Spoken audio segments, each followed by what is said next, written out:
So I hope कि non cooperation movement आपको समझ में आ गया होगा जो टाउन्स में था, और बेसिक एजेंडा भी समझ में आ गया होगा कि क्यों और क्या होता है नॉन कॉपरेशन मूवमेंट और किस तरीके से अनफोल्ड करना उसको स्टार्ट करा गया था. Now the very second part of the non-cooperation movement to be started was in the rural areas, because India की जो मेन पावर थी ना वो रूरल एरियाज के अंदर ही थी. तो यार थोड़ा सा देखो, आपको अब इंटरेस्टिंग चीजें इसके अंदर देखने के लिए मिलेगी कि कंट्री साइड में किस तरीके से आपका रेबिलियन स्टार्ट हुआ था ना. व्हाट वाज कंट्री साइड, लिख लेना, रूरल एरिया की बात चल रही है और कुछ भी नहीं है. कंट्री साइड को रूरल एरियाज भी बोलते हैं. तो जो गांव वाला इलाका था वहां पर रेबिलियन कैसे स्टार्ट हुआ था. From the cities, the non-cooperation spread to the countryside also. It drew into its fold the struggles of peasants and tribals which were developing in different parts of the India in the years after the war. अब क्या हुआ था कि different parts में जो India के हैं वहां पर काफी ट्राइबल्स रहते हैं. आज भी अगर आप देखोगे बहुत सारे जैसे आदिवासी जो है वो मध्य प्रदेश के ट्राइबल पीपल्स ही हैं डेफिनेटली. तो वो लोग भी डेवलप कर रहे थे टाइम पीरियड में. तो ऐसे बहुत सारे ट्राइबल्स हैं काफी ज्यादा. तो अब देखते हैं कुछ ट्राइबल्स की कहानियां यहाँ पर दे रखी है. अवध के अंदर पूछ सकते हैं, देखो बहुत इंपॉर्टेंट क्वेश्चन है वाला भी, कि कंट्री साइड में कैसे स्टार्ट हुआ था आपका. तो आपको डायरेक्टली 3 पॉइंट्स लिखने पड़ेंगे. उसमें से पहला पॉइंट ये है अवध वाला. पीजेंट्स वर लेड बाय बाबा रामचंद्र. बाबा रामचंद्र करके एक लीडर थे जो पीजेंट्स को वहां पर लीड कर रहे थे. And he was a sanyasi who had earlier been to Fiji as an indentured labourer. तो उन जो बाबा रामचंद्र थे, he was the sanyasi. First of all उनकी बायोग्राफी दे रखी थोड़ी सी कि he was the sanyasi. And Fiji में उनको, फीजी इज अनदर नेशन, तो वहां पर उनको एक इंडेंटर्ड लेबरर की तरह लेके जाया गया था. ब्रिटिशर्स के थ्रू पकड़ के लेके गए थे कि भैया आपको वहां पर कुछ भी हो जाए काम करना ही पड़ेगा. सो जैसे तैसे वो बच के वापस इंडिया में आए और उन्होंने पीजेंट्स के हक में लड़ाई स्टार्ट करी थी, स्पेसिफिकली अवध रीजन में. तो उनको वहां का लीडर बना दिया गया था.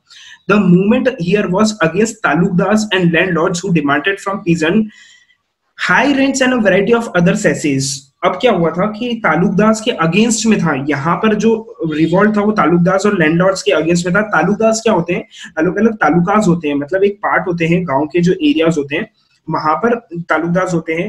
अपॉइंट करा जाता है कि भैया आप तालुकदार है, तो आप जो कॉमन जो क्या बोलते हैं विलेजर्स हैं उनसे आप टैक्स लेने वाले हैं. ठीक है, तो उनको ऐसा बोला था कि आप वहां से तालुकदास को कि आप टैक्स वैक्स लो आराम से, और वो सारे टैक्स जो है वो ब्रिटिशर्स को देने थे. तो यहाँ पर जो बाबा रामचंद्र थे उन्होंने बोला था कि ऐसा कुछ करने की जरूरत नहीं है, हम लोग तालुकदार और लैंडलॉर्ड्स के अगेंस्ट में जाने वाले हैं. Peasants had to do begar. इसको बेगर मत पढ़ना, it's a begar, a new concept. बेगार मतलब ये होता है कि आपसे काम करवाया जाएगा लेकिन उस काम के आपको पैसे नहीं दिए जाएंगे. जबरदस्ती बस काम करवा लिया जाता था. तो इंडियंस के साथ में ऐसा ही होता था कि ब्रिटिशर्स जबरदस्ती उनके फील्ड में काम करवा लेते थे और उसके बाद में बस कुछ भी नहीं देते थे इन रिटर्न. कोई पेमेंट नहीं, कोई अदर इंसेंटिव्स नहीं, कुछ भी नहीं. और लैंडलॉर्ड्स में भी ये काम करते थे. तो ये काफी दुख वाली स्थिति थी फार्मर्स के लिए कि भैया ये सारी चीजें क्या चल रही है यार, कि मतलब आप काम भी करवा रहे हो, पैसे भी नहीं दे रहे हो, ऊपर से टैक्स भी मांग रहे हो हम लोगों से. तो ये काफी गलत बात है. इसीलिए मूवमेंट को ऑर्गेनाइज करा था. As tenants, they had no security of tenure, being regularly evicted, so that they could acquire no right over the leased land. The peasants movement demanded reduction. अब उनका मेन जो मूवमेंट था उनकी demands क्या थी, पहले कि रेवेन्यू में थोड़ा सा रिडक्शन हो, बेगार को बंद कर दिया जाए, and social boycott of the oppressive landlords. जो काफी ज्यादा ऑपरेसिव थे ना लैंडलॉर्ड्स, मतलब अब जो विलेजेस के काफी ज्यादा अपोजिशन में जा रहे थे, उनको बॉयकॉट करना है, उनकी बात बिल्कुल भी नहीं माननी है. अब बहुत सारी प्लेसेस में नाई एंड धोबी बंस ऑर्गेनाइज करे गए थे. नाई धोबी बंस क्या होता है कि नाई लोगों ने अपना काम करना बंद कर दिया था, धोबी लोगों ने अपना काम बंद कर दिया था. अब उससे क्या हुआ था, जो ब्रिटिशर्स के जो मेन वर्कर्स थे वो काफी अपनी उन जगह से हट गए थे, तो ब्रिटिशर्स को प्रॉब्लम होना स्टार्ट हो गई थी. Panchayat to deprive landlords of the services of the even barbers and the washermen. In June 1920, Jawaharlal Nehru began going around the villages in Awadh, talking to the villagers and trying to understand their grievances.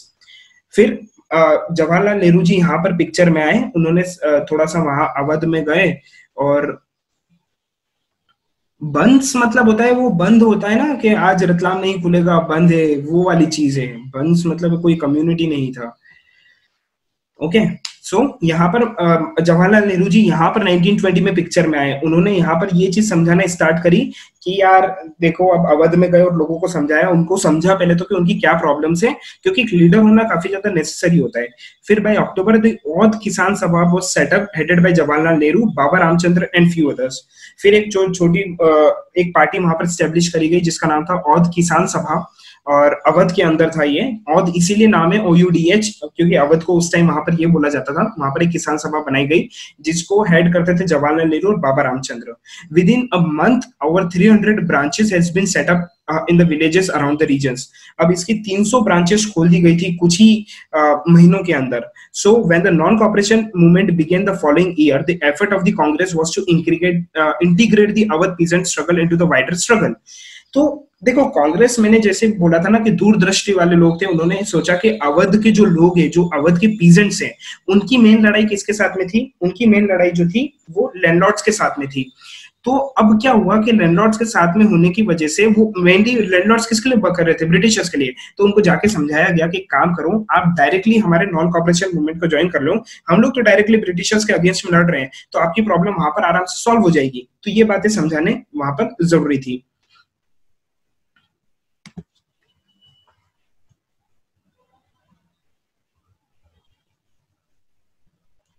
Next, the peasant movement, however, developed in forms that the Congress leadership was unhappy with. As the movement spread in 1921, the houses of talukdars and merchants were attacked. अब देखो, movement जो थोड़ा सा था ना, वो violent होने लगा था धीरे धीरे, क्योंकि लोग जो है वो कांग्रेस के लीडरशिप से खुश नहीं थे। जैसे कि 1924 में आपको पता है कि शायद पता होगा कि भगत सिंह जी ने एक पार्टी ऑर्गेनाइज करी थी, AITUC जो थी आपकी। तो वहां पर जो एक्सट्रीमिस्ट टाइप का थोड़ा सा एजेंडा आ रहा था, कांग्रेस महात्मा गांधी जी के उस पे चल रही थी कि भैया आराम से, तो लोगों में इतना ज्यादा पेशेंस नहीं था। और आजादी के लिए पेशेंस जो था वो मस्त था। उन लोगों को बस वायलेंट तरीके से जाने की उठा के जल्दी से we have to pick up the weapons and fight against the Britishers, क्योंकि पूरे वर्ल्ड में कुछ इसी तरीके की पिक्चर चल रही थी कि they were just fighting against the oppressive government and finally they were taking their nation back. तो इंडिया के अंदर भी यही वो लोग चाहते थे कि हो। As the movement spread in 1921, the houses of the taluqdars and merchants were attacked, bazaars were looted and grain hoards were taken over. तो यहाँ पर जो होर्डिंग वगैरह थी, ग्रेन्स वगैरह की जो होर्ड करके रखते थे, इकट्ठा करके रखते थे, मार्केट में सप्लाई नहीं होने देते थे, उनको लाया गया। मर्चेंट्स के घर को अटैक करा गया, जो भी पेपर्स वगैरह थे उनको जला दिया जाता था, जो भी लोन्स वगैरह के थे कि भैया अब लेके दिखाओ हमसे लोन, सारे पेपर तो हमने आपके जला दिए ना। महात्मा गांधी जी ने फिर यहाँ पर अब देखो, पीजेंट जो है ना, महात्मा गांधी जी का नाम यूज करते। देखो, अब जैसे कि आज के टाइम पीरियड में ऐसा नहीं होता है, आप कोई लोग होते हैं जो किसी मिनिस्टर को नहीं जानते, किसी पुलिस वाले को नहीं जानते, बट ऐसे नाम लेते हैं कि भैया मैं तो इसको जानता हूँ, मैं तो उसको जानता हूँ, ये कर सकता हूँ, वो कर सकता हूँ। तो गाँव में भी ऐसी चीजें आपको स्टार्ट देखने के लिए मिली थी। पीजेंट्स ने बोला था कि गांधी जी ने बोल दिया कि भैया कोई टैक्स वैक्स नहीं देना, ब्रिटिशर्स आए तो बिल्कुल एकदम मजे ले लेना उनकी, यहाँ पर मार कूट के भगा देना उनको। तो ऐसी अफवाह उड़ा दी गई थी। तो महात्मा गांधी जी के पास इन्फॉर्मेशन पूछी तो बोले ये कैसे है यार, मैंने तो ऐसा कुछ भी नहीं करा है, ये सारी चीजें गलत है। तो सब लोगों ने अपने एक अलग एजेंडा बना दिया था, फ्रीडम के लिए अलग स्वराज का नोशन आपका बन गया था। तो यहाँ पर the name of the Mahatma was been invoked to sanction all actions and aspiration. तो आपकी जो इच्छा हो आप कर सकते हो, लोगों को यूनाइट करो, बस इतना सा बोलना है कि भैया गांधी जी से मेरी बात हुई थी कल और उन्होंने बोला कि आप जो करना है करो। तो इस तरीके से जो चीजें हैं वो गलत तरीके से अनफोल्ड होना स्टार्ट हो गई थी, वायलेंट एक्टिविटी यहाँ पर देखने के लिए मिली थी। ठीक है, कोई डाउट हो तो बताओ।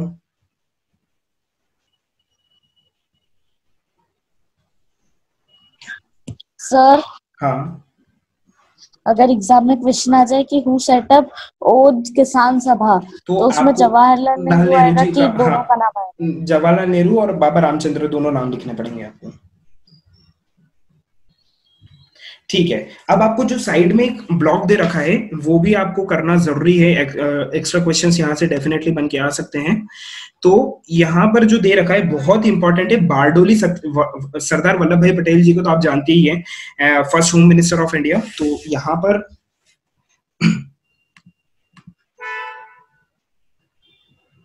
बिल्कुल कांग्रेस लीडर बन गए थे बाबा रामचंद्र जी, क्योंकि डेफिनेटली उनको एक लीडर बनाया गया था किसी मूवमेंट का, एंड फाइनली पीजेंट्स को जो था वो कांग्रेस का रिप्रेजेंटेशन के तौर पे मान लिया गया था कि just join the Congress and fight with us as a part of non cooperation movement, तो वो भी लीडर बन गए थे आगे। तो वल्लभ भाई पटेल पे अपन फोकस करते हैं। 1928 पे चले गए अब हम डायरेक्टली। तो Vallabh bhai Patel led the peasant movement in Bardoli. Bardoli satyagraha के नाम से काफी फेमस था। It was just a smallest part of the Gujarat, एक तालुका था छोटा सा Bardoli, against the enhancement of the land revenue. तो वो जो समझना क्या हुआ था, बारडोली बारडोली एक छोटा सा गांव था, उस गांव के अंदर लैंड रेवेन्यू काफी ज्यादा था, बहुत सारा पैसा देना पड़ता था ब्रिटिशर्स को।